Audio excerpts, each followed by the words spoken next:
your Weather Authority forecast from meteorologist Amber Wheeler.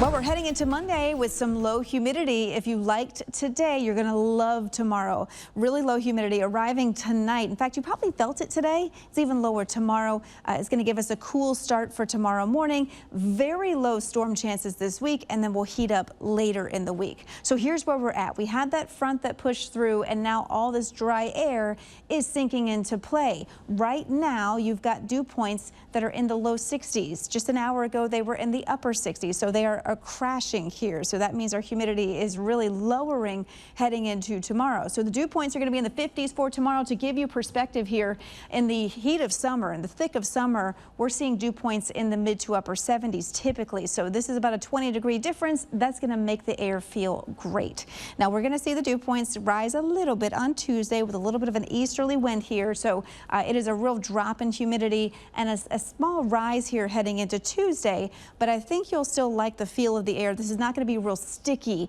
conditions here. Over the next few mornings, though, when you have dry air, it gives you cool mornings. So especially on Monday, tomorrow morning, some low to mid 60s on the North Shore. It's not a big drop in temperatures, but it's the coolest temperatures that we've felt this season so far. And on the South Shore, some temperatures around 70, so it'll feel pretty good. And then heading into Tuesday, upper 60s to some mid 70s, possibly seeing some cooler temperatures there inland with some of that dry air still in play on Tuesday morning. But through the day tomorrow, we've got some mid to upper 80s, a lot of sunshine here, no rain chances for your Monday. Now the muggy meter and the humidity in the air, again, it is going to rise a bit as we head into Tuesday, and then we have drier air coming back into play for Thursday and into Friday. And this really mirrors the rain chances. On those days where we rise the humidity a little bit, we do have small chances for rain. Notice that the next 5 days, the rain chances are very low. In fact, take a look at our rain chances for the next 5 days, and we might be pushing it even with these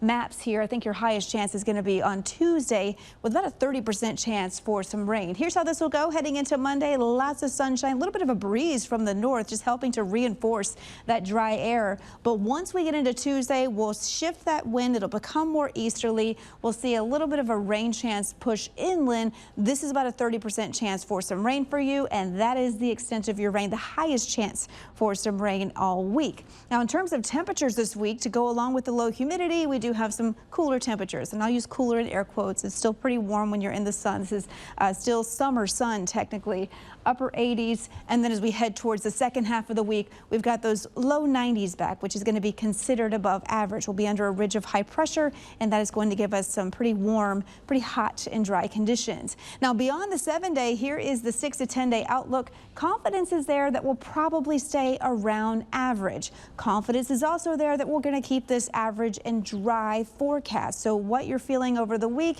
is probably what we're going to have for the next week heading into the middle of September. So right now, no surprises in the weather. And right now, really not a lot going on in the tropics. Here is a look at the Gulf and a look at the Caribbean. We're just following a few thunderstorms. There's a lot of wind shear. There's a lot of dry air. We were following an invest that was headed towards the west. That has fizzled out. So we don't have a lot to talk about when it comes to the tropics. In the Atlantic, you can see Kiko here really slowly weakening and heading just north of Hawaii. So we'll be following that one for some coastal impacts for the eastern facing shorelines to Hawaii this week. But the Atlantic basin is quiet.